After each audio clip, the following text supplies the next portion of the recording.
Nggih. Bismillahirrahmanirrahim.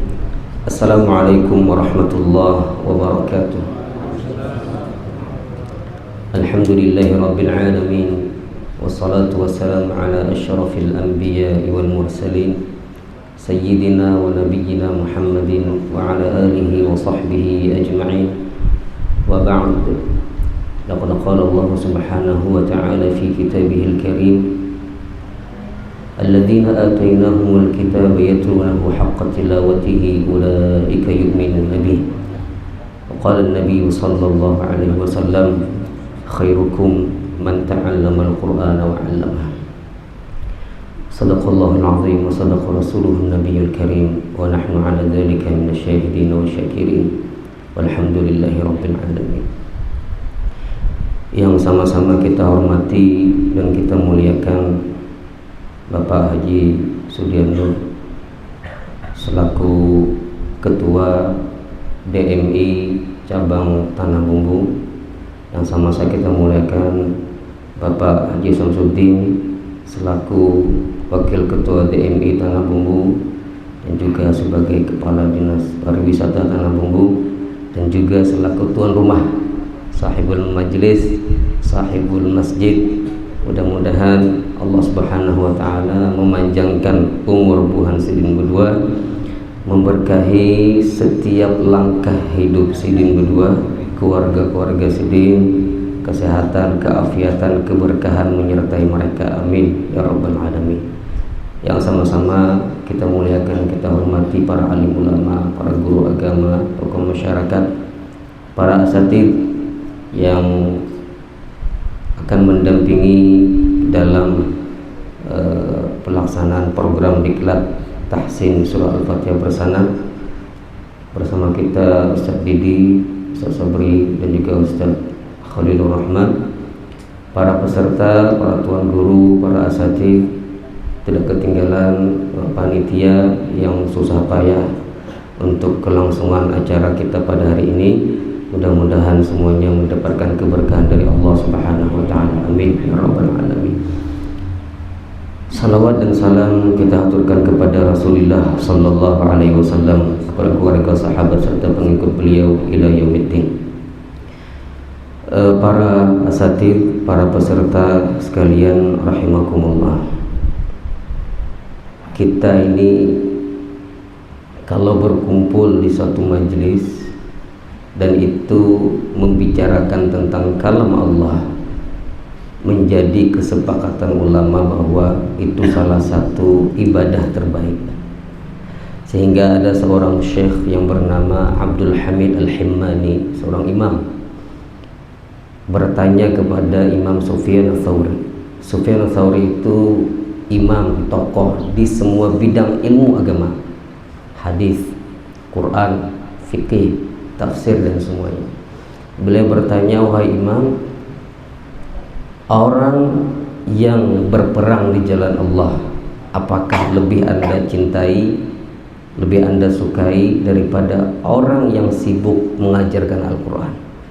Imam Sufyan Ats-Tsauri berkata, yuqri'ul Quran, yang mengajarkan Al-Quran lebih saya cintai, lebih saya sukai.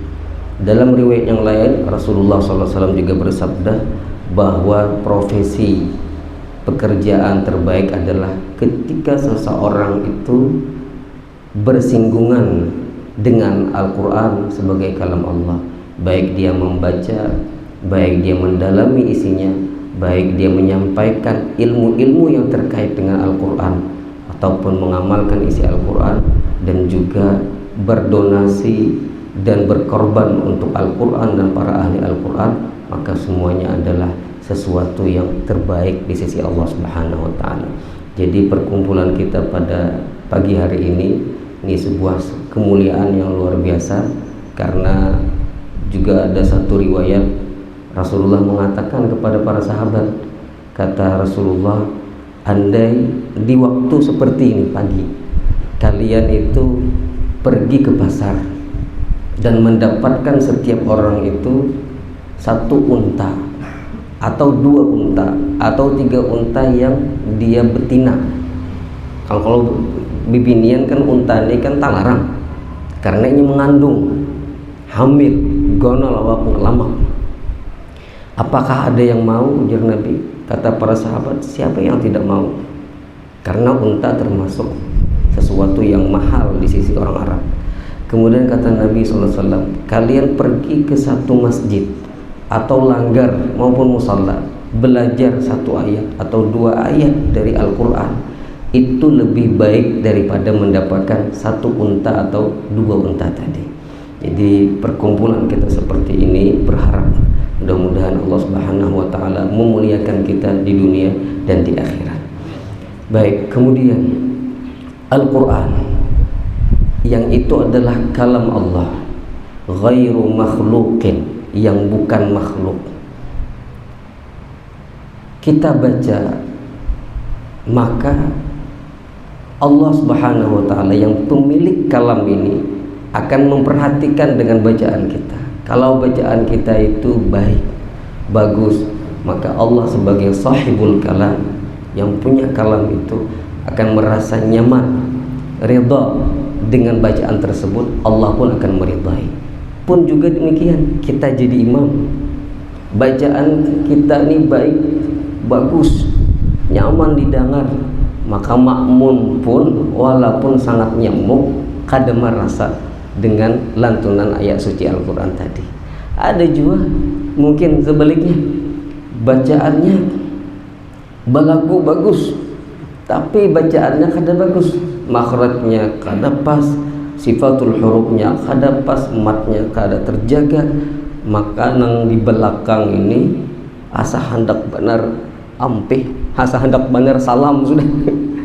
Oleh karena itu kita yang diamanahi oleh Allah Subhanahu wa taala menjadi imam di masjid, menjadi imam di musalla, di langgar, menjadi seorang mukmin yang menjadikan Al-Qur'an ini sebagai pembimbing, maka sudah menjadi kewajiban kita untuk mempelajari lebih lanjut. Kenapa kita ini tidak bosan-bosannya mempelajari tajwid ini, Al-Qur'an ini? Karena tajwid itu kada sama lawan ilmu hadis atau ilmu tafsir atau ilmu fikih yang kita tahu hukumnya kemudian tinggal amalkan, ingat, sudah. Tapi kalau tajwid itu harus diulang karena berhubungan dengan lisan. Bahnu lisan ini di detik ini, di menit ini pas, kada ada jaminan 1 jam kemudian pas pulang. Bisa saja tergelincir lidah ini mengucapkan lafaz-lafaz Al-Quran tadi sehingga tersalah. Sehingga kita ingat salah satu imam qiraat yang bernama Imam Al-Kisai, salah satu pakar bahasa Arab ternama di dunia pada zaman dahulu. Beliau pernah menjadi imam dan di belakang beliau ada presiden. Kalau dulu namanya Khalifah Harun. Kemudian Sidin itu salah baca Al-Quran. Bayangkan sekelas imam qiraat salah membaca, jar Sidin, akhtatu fi ayatin aw fi kalimatin lam yukhti fiha sabiyun qat. Saya salah di bagian kalimat yang orang anak kecil saja tidak mungkin salah di situ, tapi saya salah. Hendak membaca la'allahum yarji'un, tabaca la'allahum yarji'in. Kemudian setelah salam, Khalifah presiden tadi kada langsung menyalahkan. Ini kan kedudukannya imam qiraat. Sidin berkata, wahai imam, ayu wajhin qara'tahu, gaya bacaan mana pulang yang pian ajarkan non kami? Ujar Imam Kisai, pian taulah lawan kuda Sidin, kuda terbaik di Arab disebut dengan jawad. Itu laju luar biasa, kencang luar biasa, kuat luar biasa, tapi kadang dia pun tergelincir jatuh di padang sahara. Begitu juga dengan kita, siapapun posisinya dia, ustadzkah, ahli Qur'ankah dia, juarakah dia, tidakkah dia, semua dari kita tidak lepas dari kesalahan. apalagi yang hanya memberikan materi seperti Al-Fakir Ulun di sini. Semua dari kita bisa tersalah. Oleh karena itu, apa yang disampaikan oleh Bapak Haji Sudian tadi, bahwa kita di sini adalah bersilaturahim dan juga ingin sharing, belajar bersama-sama supaya kita di sini dimasukkan di dalam golongan hadis Nabi tadi, khairukum, sebaik-baik kalian adalah man ta'allamal Qur'an, yang belajar Al-Qur'an, wa 'allamah, dan mengajarkannya. Baik, untuk mempersingkat materi kita pada hari ini, langsung kepada inti dari tajwid. Jadi kata alim ulama, tajwid membaca Al-Qur'an itu ada dua. Orang awam lawan orang nang pernah belajar. Orang awam nang kada pernah belajar lawan orang yang alim atau tahu hukum tajwid yang pernah belajar. Itu hukum bacaannya kada sama. Yang pernah belajar makharijul huruf, sifatul huruf, izhar, iqlab, ikhfa, dan seterusnya, inya salah kada sama lawan orang yang tidak pernah belajar salah. Yang tidak pernah belajar salah, maka tidak dihukumi inya salah, la yu'abu alaihi, tidak boleh kita menghina, menjelekkan karena dia tidak pernah belajar. Sedangkan orang yang pernah belajar, dia salah, maka kemudian ujar ulama, lihat kesalahan itu terbagi menjadi dua. Ada kesalahannya di pondasi ilmu tajwid, yaitu makharijul huruf dan sifat-sifatnya. Yang terpenting situlah sifat yang menyertai makhraj. Kalau salah di situ, maka itu aib dan tidak pantas baginya. Tapi kalau salahnya di hal-hal yang kecil, maka tidak mengapa. Makanya ulama mengatakan kesalahan dalam ilmu tajwid tidak bisa disamakan dalam kesalahan dalam ilmu fikih. Ilmu fikih itu jelas kan, kayak haram, wajib, halal, mubah, sunnah, dan seterusnya. Dalam ilmu tajwid itu agak berbeda, tergantung dengan banyak atau fatal tidaknya kesalahan itu. Nah, kemudian orang yang membaca Al-Quran untuk mendapatkan ijazah dengan orang yang membaca Al-Quran dengan membaca sehari-hari bukan untuk tujuan mendapatkan ijazah juga berbeda. Tadi sudah yang tidak untuk mengambil ijazah ada pembagiannya seperti tadi. Yang ingin mengambil ijazah, kata alim ulama, maka tidak boleh ada kesalahan sedikit pun, walaupun salahnya itu dianggap bujur oleh orang yang kemampuan ilmu tajwidnya sedikit.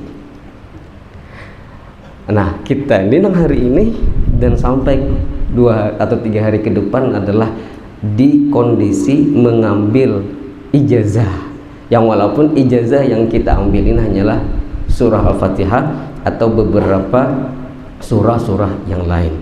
Nah, oleh karena itu dalam program ini kita bersama-sama belajar kayak apa bacaan surah Al-Fatihah kita ini bujur sabarataan, sehingga orang awam sekalipun kada boleh salah kalau dalam Fatihah.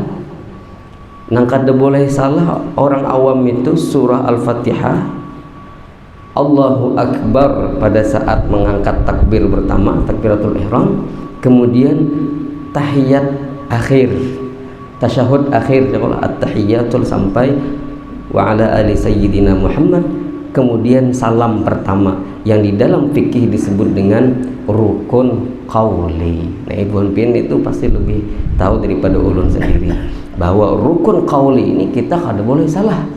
Bila kita salah, maka batallah sembahyang kita.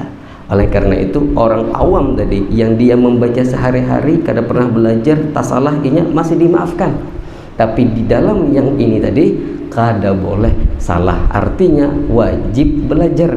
Kayak apa pasnya Allahu Akbar, apakah Allahu Akbar atau Allahu Akbar atau Assalamualaikum warahmatullahi wabarakatuh, Assalamualaikum warahmatullahi wabarakatuh. Dan itu kan wajib dipelajari setiap individu muslim agar sembahyangnya diterima di sisi Allah, apalagi kita yang memang menjadi imam di masjid ataupun musalla. Nah, baik, untuk ijazah ini diwajibkan, disepakati oleh ulama harus bujur-bujur pas. Kenapa jadi harus bujur pas? Karena ini namanya amanah ilmiah. Kalau ada orang ustaz atau syekh yang memberikan ijazah kepada seseorang yang seseorang itu tidak berhak mendapatkan ijazah, maka yang berdosa adalah yang memberikan ijazah. Dan ulun kada hendak berdosa dalam hal ini, karena ulun tidak ingin disalahkan oleh Allah karena tidak meletakkan ijazah ini kepada orang yang berhak.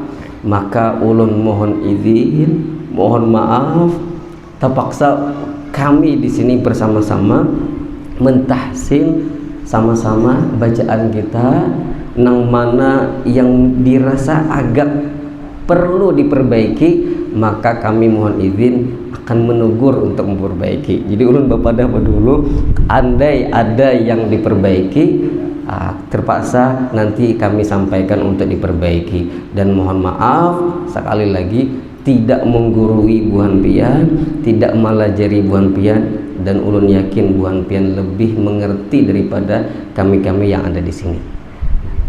Jadi karena skemanya tadi adalah kita setelah teori ini nanti akan praktek, nanti dengan para asatidz yang bertiga akan dipraktekkan nanti setiap huruf hijaiyah yang dipraktekkan di dalam surah Al-Fatihah. Nanti setelah itu akan lanjut ke ulun untuk membaca surah Al-Fatihah. Siapa yang bacaannya sudah bagus, yang berhak untuk mendapatkan ijazah, maka ulun akan berikan ijazah itu yang akan diambil kepada panitia ataupun panitia nanti yang akan menyerahkan kepada Buhan Pian. Dan di dalam ijazah itu sudah ulun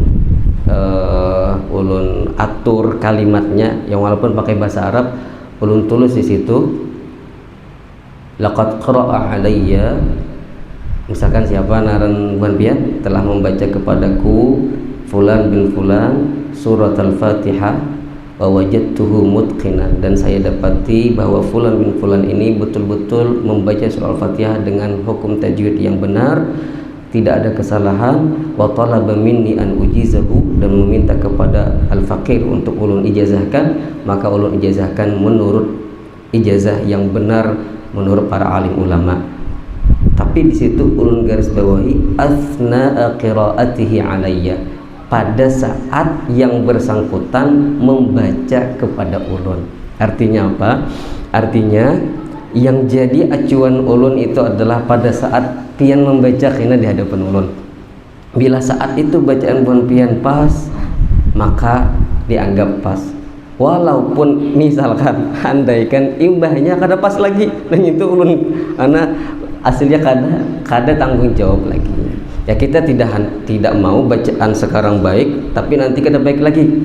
Kita ingin bacaan itu tetap terus baik sehingga kita belajar untuk mengasah itu. Cuman yang ngarannya ijazah itu melihat kepada bacaan saat dibaca kepada orang yang memberi ijazah. Kenapa ulun sampaikan ini? Supaya yang pertama, bagi yang nanti mendapatkan ijazah, jangan terlalu bangga dengan ijazah tersebut sehingga merendahkan orang yang tidak mendapatkan ijazah. Karena ulun hanya melihat di bacaan Al-Fatihah itu dan pada saat membaca. Yang kedua, bagi yang tidak beruntung belum mendapatkan ijazah, misalkan mudah-mudahan bertahan dapat ijazah. Misalkan jangan berkecil hati, jangan juga beranggapan bahwa bacaannya tidak lebih baik dari bacaan yang lain. Bisa jadi tidak pas karena grogi, karena supan, karena gugup, sehingga bacaan kada keluar yang terbaik. Jadi ulun minta pada saat pian membaca, bacalah dari hati pian, bacalah seolah-olah pian saat mengimami sholat berjamaah, seolah-olah itu adalah sholat terakhir pian di hadapan Allah Subhanahu wa taala. Baca dengan baik supaya kada lawas kita tuntung kemudian dapat ijazah sebertaan. Jadi ulun berkisah seminggu yang lalu, ulun diminta di Bati-Bati, ada pondok pesantren tahfiz Quran namanya Al-Ihsan. Jadi di situ 3 hari kami ada daurah syarah kitab Muqaddimah Jazariyah, yang itu menjadi pondasi utama orang memperdalam ilmu tajwid. memang diperuntukkan kepada ustadz-ustadzah yang ada ngajar di situ, dan termasuk juga kemarin itu pengambilan ijazah sanad Al-Quran surah Al-Fatihah. Jadi kalau kita berisi sanad atau ijazah surah Al-Fatihah yang bujur dibaca, itu kan sesuatu yang luar biasa buat kita. Orang itu kan kalau memberikan ijazah amalan zikir, amalan misalnya istighfar, salawat, itu tanpa dibaca boleh. Guru ngasih kepada murid, ku ijazahkan pian, boleh. Tapi dalam Al-Quran, yang namanya Al-Quran, ijazah itu tak diberikan kecuali pada saat yang bersangkutan membaca, dan membaca dengan baik dan benar baru diijazahkan. Kalau kita membaca biografi para ulama ahli Quran, itu banyak yang membaca 30 juz kepada guru tapi belum diberi ijazah kepada yang bersangkutan karena dirasa belum pas. Diulang lagi sampai bujur pas, hanya diberikan ijazah. Begitulah para alim ulama zaman dahulu mencetak generasi-generasi yang kemudian generasi tersebut juga melahirkan ulama-ulama yang kompeten, ulama-ulama yang luar biasa, yang melahirkan orang-orang hebat. Baik, kemudian langsung saja kita kepada surah Al-Fatihah. Ulun cepat aja nanti di surah Al-Fatihah ini menyebutkan nanti di mana kesalahan-kesalahan kebanyakan orang dalam membaca surah Al-Fatihah. Perlu ulun sebutkan, ada satu kitab ya yang membahas tentang kesalahan para qari, para imam, para umat Islam yang membaca Al-Quran, khususnya surah Al-Fatihah. Itu kesalahannya lebih daripada 200 lebih daripada 200 disebutkan itu. Jadi ulun sebutkan hanya beberapa saja yang sering kita di situ tersalah. Ulun tidak mengatakan salah, tapi sering tersalah. Kan lidah kita ini baru kayak tadi lidah tak bertulang sehingga kadang keseleo kita di situ. Mulai daripada a'udzubillahi minasyaitonirrajim. Yang pertama, a'udzu nggih. Ada orang membaca Al-Quran ketika membaca A di situ. A itu kan hamzah, kalau lah hamzah. Hamzah itu bersama huruf H adalah huruf yang paling jauh posisinya dari mulut, yaitu aqsal halqi, yaitu pangkal tenggorokan yang mendekati kepada dada, sehingga ada penekanan membaca A di situ. A. Kada pas kalau kita membaca A, tapi A. Kada A. Tapi ada juga orang karena terbiasa dengan lingkungan orang membaca, ketika membaca tilawah, orang membaca tilawah,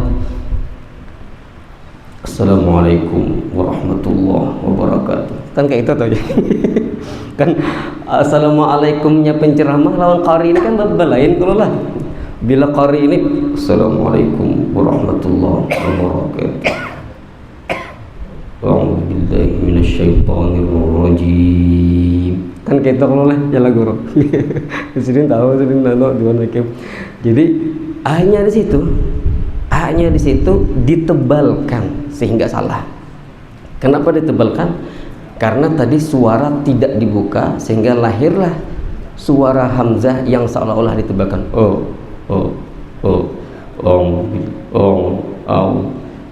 Itu satu. Yang kedua,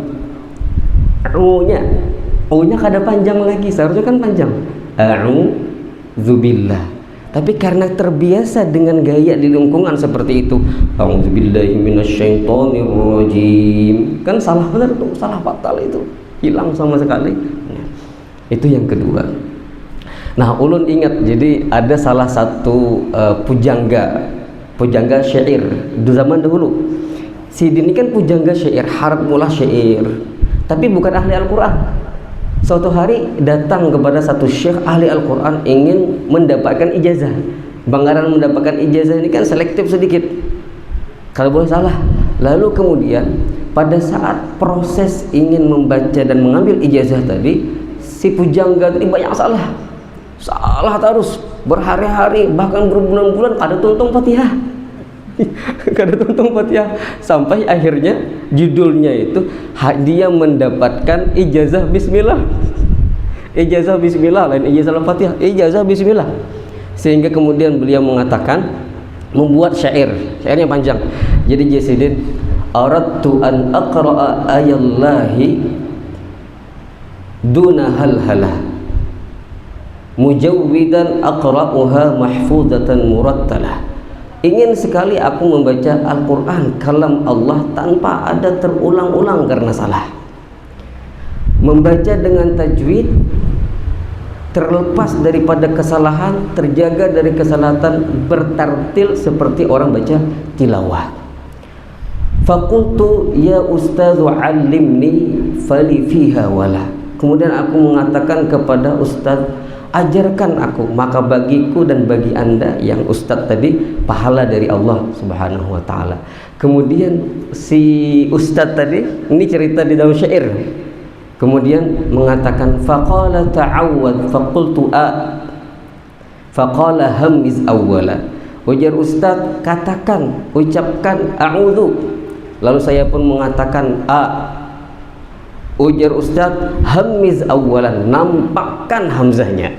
Nampakkan hamzahnya. Hanya di hamzah a'udzu salah dah. Salah.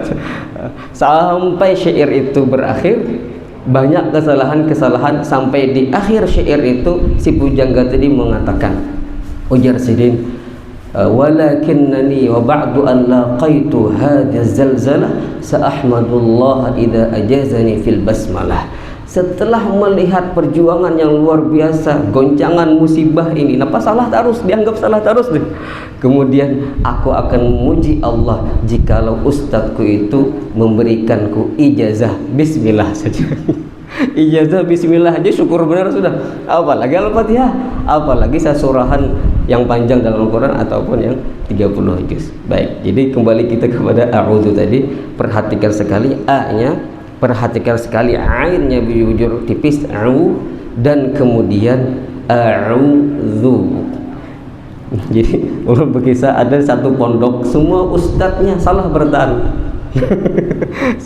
Semua ustadznya salah bertahan membaca a'ud di situ. Mohon maaf ulun tagur. Jadi jur ulun, kita ini lain salah yang membuat kita batal sembahyang ada. Tapi karena ini ijazah, jadi yang halus pun kita anggap salah, supaya kita berada di tingkatan level tertinggi yang itu menjadi contoh buat masyarakat. Jadi ru itu kan dhammah, kalau lah bila dhammah kan monyong, untungnya kita ke depan nih, ru. Nah zu zal monyong juga karenanya dhammah zu. Kan kita biasa baca a'udzu, ya boleh a'udzu. Nah itu hampir semua masyayikh di Timur Tengah, orang Arab itu tidak terima kalau kita membaca a'udzu. Salah, ujar Sidin. Jadi kita pun bingung dulu, itu kenapa salah, di mana salahnya. Jadi salahnya itu, ujar masyayikh, huruf zal itu kan sifatnya tipis, zu tipis. Nah ketika kita hendak menampakkan ketipisan huruf zal, maka pada saat a'udzu itu tarik dulu u-nya, mbah nang u, tarik dulu, hanya bulikakan pulang zu. Jadi bacanya a'udzu. Bila kada ditarik, maka zu tadi tidak bisa kita tipiskan sesuai dengan ilmu tajwid. Jadi harus ditarik a'udzu. Nah ini kan kalau kada biasa maka akan susah. Oleh karena itu, inilah kita ingin menghiasi bacaan kita ini sehingga sampai kepada level bacaan yang membuat orang yang mendengar dekat kepada Allah, yang mendengar membuat orang itu ingat Allah Subhanahu wa taala. Kemudian asyaiton, shin ini kan bertasydid. Huruf yang bertasydid hakikatnya lah dua huruf. Huruf yang pertama sukun, huruf yang kedua berharakat. Kemudian oleh orang Arab digabung sehingga lahirlah namanya tasydid. Jadi tasydid itu lahir karena tadi dua huruf yang digabung menjadi satu. Karena seperti itu, maka kita pun prakteknya harus memberikan jeda di situ. Kada boleh kita baca minasyaitonir rajim, tapi minasyai. Seolah-olah kita baca dua huruf. Shin yang sukun, shin yang berharakat. A'udzu billahi minasyaitonir rajim. Jadi ada sedikit jeda di situ. Baik, lanjut kepada bismillah yang wajib di dalam Al-Fatihah. Bismillahirrahmanirrahim.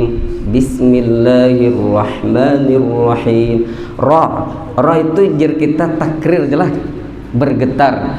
Nah, bergetar yang dimaksudkan kata Imam Ibnul Jazari untuk kita hindari getaran yang banyak.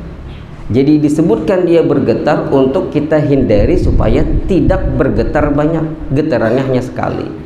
Tadi kita sampaikan huruf yang bertasydid itu aslinya 2 huruf. Mun'inya huruf ra itu bergetar, jadinya kan 2 getaran nih. Logikanya kan seperti itu. Berarti kan seharusnya kita baca Bismillahirrahmanirrahim. Dan ternyata kata Imam Ibnul Jazari bukan seperti itu. Tetap getarannya hanya 1 kali saja. Bismillahirrahmanirrahim. Bismillahirrahmanirrahim. Dan kada juga kada ada sama sekali. Nang kada ada sama sekali ya Bismillahirrahmanirrahim. Nang itu kada ada begitu. Ya ada semalam tuh yang bertahun. Kan kami di Amuntai ini kan rata-rata nih. Kami itu kan gitu. Orang Amuntai nih, maaf nih kalau ada orang Amuntai kami. Sehari-hari kan pandir gitu. Di mana aja nukal Jadi kayak apa aja kita membaca roh, sedangkan kita kayak itu Bismillahirrahmanirrahim. Mana getarannya? Ya memang tidak ada getaran di situ. Tapi kan karena keadaan kondisi seperti itu dan ma'zur syar'i, itu diuzur secara syariat, kada apa-apa. Yang walaupun andai ada yang mampu mengucapkan huruf sempurna, itu paling berhak untuk menjadi imam andai dipilih mereka berdua itu ya. Cuman tadi orang yang kan ada juga masalah tuh. Banyak juga sebagian qari orang hafal Quran kada bisa kan kada sampai menyambat R nih. Nah, sehingga problem juga itu ada nama dia ikam kada pas dia kan makhrajnya, berarti kada pas baca Fatihah, batal kira kami makmum. Nah, kan itu problem juga itu. Padahal kan kada apa-apa. Karena sidin itu ma'zur, dimaafkan karena ini kada kawat. Baik, kemudian Alhamdulillahi Rabbil Alamin. Ini A di sini agak susah kita, karena A ini kada ada dalam bahasa Indonesia. Setiap huruf bahasa Arab yang tidak ada dalam bahasa Indonesia agak susah kita menyambat. Kayak ain, ada yang kita baca ngalamin, ada yang kita baca alamin, ada juga yang kita baca A-nya ini A-nya di sini babaya sangkut bahasa kami yang kayak apa yuk? A kada juga, A kada juga, alamin. Sedikit kedengaran ainnya. Sedangkan ain yang fasih itu adalah ada penekanan sedikit tapi tidak berlebihan. Kadang juga kita Rabbil Alamin. Tuh kasihan yang mendengar. Okay. Kemudian Ar-Rahmanir-Rahim kita lewati karena sudah di bismillah tadi. Maliki yaumiddin. Maliki yaumiddin. Maliki. Nah, liki di sini kadang kalau tidak hati-hati maka jatuh kita kepada tasydid di huruf kaf. Maliki yaumiddin. Nah, salah tuh. Jadi di antara solusinya adalah jangan kita maulah lagu nang maunggat di kaknya tuh. Paham napin maunggat? Lain nang maunggat nang itu aja kan. Jadi ki-nya variasinya tuh nah, jangan di ki. Bila di ki situ kita memvariasi maunggat maka tak salah jadinya. Maliki yaumiddin. Jadi hendak variasi dilihat aja Maliki yaumidliki. Jadi bagaimana liki kada liki liki Maliki yaumiddin. Di yaunya hanya kita unggat sedikit yaumiddin yaumiddin. Nang kayak pian bersepeda motor tatamu apa nang gunungan sedikit. Nah itu kayak yau dia sedikit dia. Kemudian dal yaumiddin ini sering juga ada yang salah. Bisa din di sini kita baca huruf D. Nah, huruf D ini kan lain huruf dal lah. Huruf D dalam bahasa kita Indonesia itu lain huruf dal. Makanya pian mun orang Arab suruh datang ke wadah kita nih, suruh nyambat apa leh? Dada atau gado-gado misalkan. Gado-gado. Kada kawah bukan sini baca. Pasti salah. Pasti sini nyambat dada. Dada atau gadu-gadu. Kada pastinya walaupun lawas berdiam di Indonesia, kada pastinya pasti karena kada ada huruf D di dalam bahasa Arab, yang ada dal. Begitu juga kita yang tidak ada huruf dal itu dalam bahasa Indonesia, yang ada D, maka kita harus berusaha untuk mempasangkan ujung lidah kita ini nempel ke akar gigi seri atas. Da, lain di langit-langit. Nah, kadang mau kita membaca Maliki Yaumiddin, misalkan di dalam, atau middin. Nah, itu terlalu kuat tekanan sehingga lahirlah desis ataupun angin keluar. Itu terlalu banyak tekan. Padahal lembut saja membacanya Maliki Yaumiddin, din. Kemudian iyyaka na'budu wa iyyaka nasta'in. Di sini agak mulai susah. Sampai kepada waladhdallin yang paling susah-susah nih. Iyyaka. Itu dua huruf lah. Karena tasydid. Jadi kita harus tekan di situ iyyaka. Bila kada ditekan maka kita baca iyyaka. Jadinya kan bisa maknanya matahari. Masa kita menyembah matahari? Iyyaka, hanya kepada Engkau ya Allah kami menyembah. Na'budu. Nah, ain di sini di tengah-tengah. Kada mengalir na'budu, kada juga tertahan na'budu. Karena dia tergabung dalam 5 huruf yang disebut dengan Ibnu Jazari dalam Manzumah Jazariyahnya lin umar. Huruf lam, nun, ain, mim, ra. Dia sifat bainiyah antara rikhwah, antara syiddah. Tidak mengalir seperti air, tidak juga tertahan. Dia di tengah-tengah. Kayak apa bacanya? Na'budu. Ada sedikit aliran dikit. Kemudian lanjut kepada ihdinas siratal mustaqim. Di sini nang rancak kita ketinggalan, apalagi imam tarawih. Imam tarawih Anda baca catatan, iya kan? Pokoknya 20 menit tonton kita aja. Nah, ini kan musibah nih. Jadi i-nya kada ngaran, hanya apalagi ihdinas siratal mustaqim. Orang ihdina kan? Ihdina hanya nampakkan, i-nya nampakkan, di-nya nampakkan. Nah, di sini na lain no. Na lain no. Ya ada kadang kita baca ihdinas sira. Itu kan dino padahal dina. Ihdina. Nah, ini namanya kefasihan.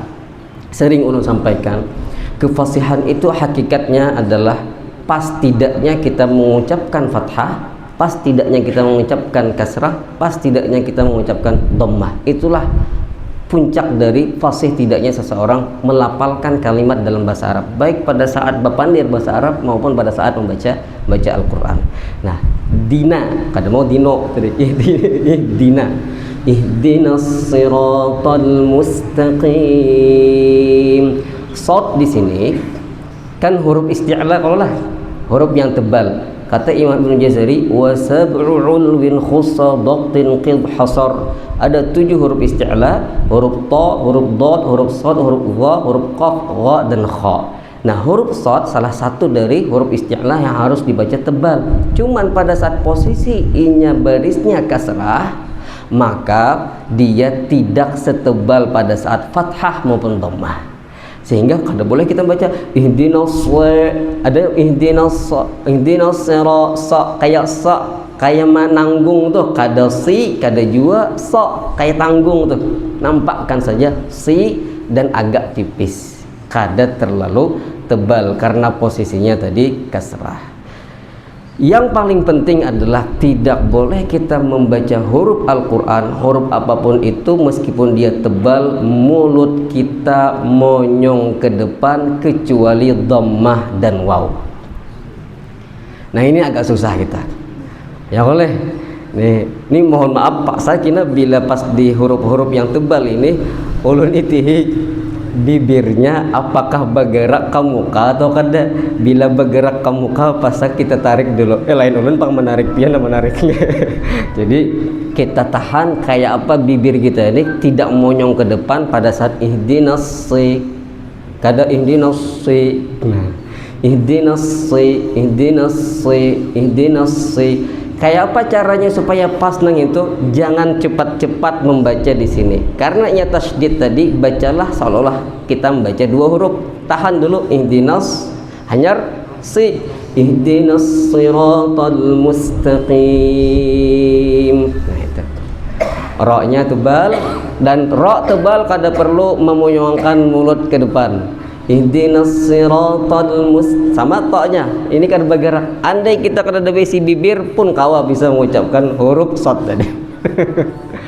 Kemudian mus. Nah, mus di sini banyak juga di antara kita yang kadang tersalah. Mu ini kan kaidahnya tadi karena dhammah monyong ke depan. Mu. Sin sukun. Sin ini sukun berarti kada harakat namanya. Sukun itu kan lain harakat. Harakat itu tiga aja, fathah, dhammah dengan kasrah. Kalau dhammah monyong ke depan, kalau fathah terbuka, kalau kasrah kehiga. I, a, u.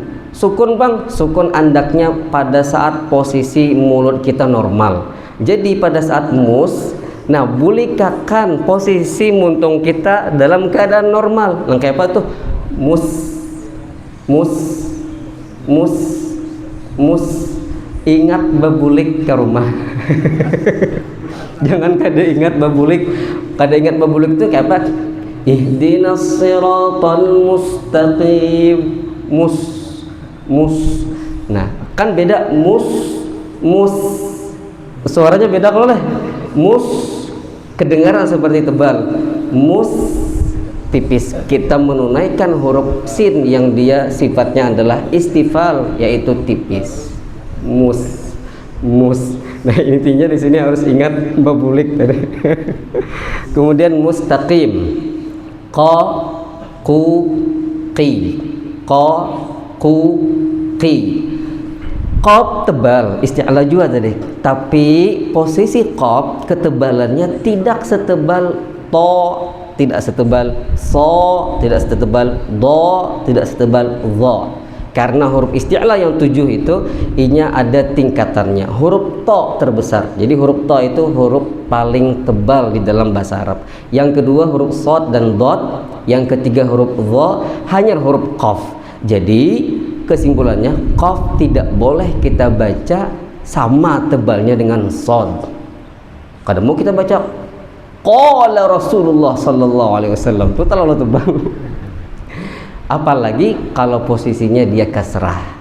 Bila kasrah maka hanya tersisa 20-30% saja lagi ketebalannya. Udah boleh kita baca mustaqim, mustaqim, qaquqi, mustaqim, mustaqim, mustaqam, mustaqum, mustaqim. Seperti itu saja. Mustaqim, mustaqim.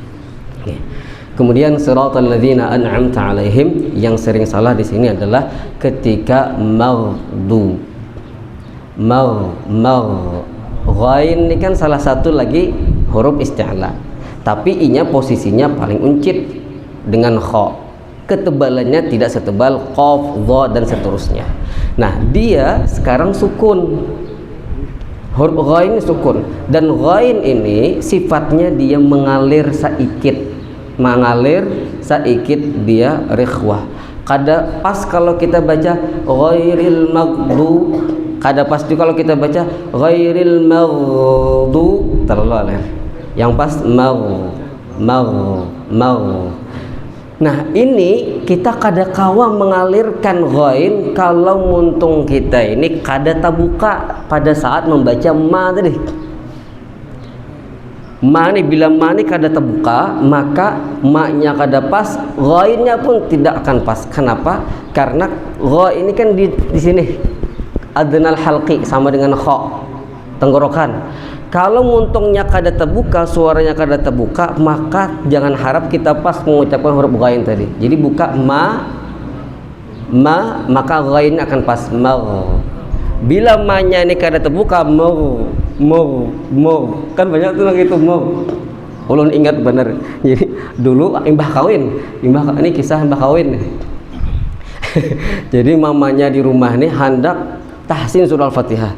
Jadi mulai awal surah Fatihah sampai habis bujur aja bertahan. Cuman yang salah itu ya di sini ghain. Lawas itu berhari-hari kada tuntung. Kada tuntung. Karena kebanyakan binian itu agak sungkan membuka mulut pada saat mengucapkan huruf-huruf dalam Al-Quran. Mau. Jadi yang paling rancok ulun temuan ini ustazah itu atau ibu-ibu itu di sininya ma-nya ini kada terbuka. Nah, mau. Jadi kita buka sehingga mengalir ghainnya. Kemudian waladhdallin terakhir, dha ini adalah huruf paling susah. Huruf paling susah dan menjadi polemik ulama zaman dulu sampai sekarang. Bahkan ulun ada isi kitab di rumah itu dari awal kitab sampai akhir kitab yang dibahas huruf dad saja. Yang dibahas hanya huruf dad saja. Saking susahnya huruf dad ini, ulama pun menamai bahasa Arab itu dengan lughatud dad, bahasa dad, the language of dad, bahasa huruf dad, saking susahnya. Jadi dad, ringkas saja, salah satu dari tepi lidah ini ditempelkan ke gigi geraham atas, baik kiri maupun kanan. Ulun kiri, ya ada juga kanan, tapi kebanyakan kata Imam Ibnu Jazari kiri dan itu lebih mudah. Ada juga yang kanan jarang dan itu lebih susah. Yang keduanya kadada kecuali Rasulullah Sallallahu Alaihi Wasallam, orang yang paling fasih yang Allah ciptakan. Jadi dot di sini, ini kan kita nih menempelkan ke gigi geraham atas. Tapi kata ulama tajwid ini kada boleh nempel nih. Ujung lidah nih kada boleh nempel ke gigi atas. Cuman masalahnya adalah nang kawa kada nempel nang ini. Ya kalau do. Karena sebab ada problem di sinilah akhirnya ulama tajwid itu berbeda pendapat. Kayak apa sih sebujurnya huruf dot itu diucapkan? Kayaknya mustahil kita di dunia ini umat Islam kawa mempraktekkan apa yang tertulis dalam buku tajwid. Ada sebagian ulama mengatakan seperti itu, sehingga tidak salah kemudian ada beberapa daerah di negara-negara Timur Tengah itu, sebut saja di Yaman, di Hadramaut, ada sebagian orang-orang yang tidak mampu mengucapkan huruf dot sehingga lari kepada to. Ghairil maghdubi 'alaihim waladdallin. Sekilas kayak doa padahal to. Kan dalam kitab fikih At-Taqriratus Sadidah ada sebutkan itu. Kayak apa sembahyangnya batalkah? Kata Imam Nawawi, menurut pendapat yang sahih batalat salatu, batal sembahyangnya karena merubah dot kepada to. Tapi menurut pendapat yang asah, yang lebih sahih kata Sidin, maka tidak batal, akan tetapi orang tadi harus wajib dia belajar untuk membetulkan tadi, karena terpengaruh dengan bahasa sehari-hari. Ada juga orang Turkistan, Pakistan, Afghanistan, India, Bangladesh. Nah, itu buahnya kadang kau baca huruf dot nih pas bacanya zo, kayak zo tuh. Karena dekatnya huruf dha dengan huruf dha, bacanya waladzallin. Ada juga kayak itu. Karena susahnya huruf dot ini. Jadi kata alim ulama, kada papa nih ujung nang ini tanaik tapi tidak menyentuh secara ketat gigi seri atas. Boleh saja naik mahayut bahasa kita. Bahasa Indonesianya kenapa kada nempel ketat tuh nah? Karena kada mungkin kalau ini naik, ini kada naik, kada mungkin. Karena lidah ini satu kesatuan, nya kada betulang tadi. Bila tengahnya naik, maka depannya akan naik juga. Tapi caranya jangan sampai nempel ketat seolah-olah kita menyambat huruf dal. Kan huruf dal tadi, da. Mungkin kita menyambat dot itu do seolah-olah kita menyambat huruf dal yang kita tebalkan. Nah, ini naudzubillah salahnya salah fatal. Nang kayak apa tuh? Ghairil maghdubi alaihim waladdallin. Sekilas bujur baca ulun tuh. Padahal salahnya luar biasa fatal karena ulun baca huruf dal yang ulun tafkhimkan, yang ulun tebalkan sehingga kedengarannya seperti sama. Jadi hati-hati sekali mengucapkan huruf dot tadi. Kemudian waladdallin ini di antara sifat yang istimewa dengan huruf dot, dia punya sifat istitolah. Istitolah itu memanjang suara. Walau nah ada suara nang ke itu. Jadi sarannya supaya pas dot di sini kita kada langsung waladdallin, tapi walau menampakkan istitolah yang ada di huruf dot tadi, dan dibaca panjang 6 harakat, tidak boleh dikurangi, tidak boleh dipanjangi. Dallin 6 harakat karena dia mad lazim musaqqal kalimi atau kilmi. Wallahu a'lam bisawab. Mudah-mudahan bermanfaat, mudah-mudahan kita bertahan diberikan taufik hidayah oleh Allah, bisa melantunkan ayat-ayat suci Al-Quran ini sesuai dengan kehendak Allah SWT. Semuanya fasih, semuanya diridhai oleh Allah, mendapatkan syafaat Al-Quran. Amin ya rabbal alamin. Hanya ini yang bisa saya sampaikan. Kalau ada kesalahan, kehilapan, mohon diikhlaskan dan dimaafkan. Wabillahi taufiq wal hidayah. Wassalamualaikum warahmatullahi wabarakatuh.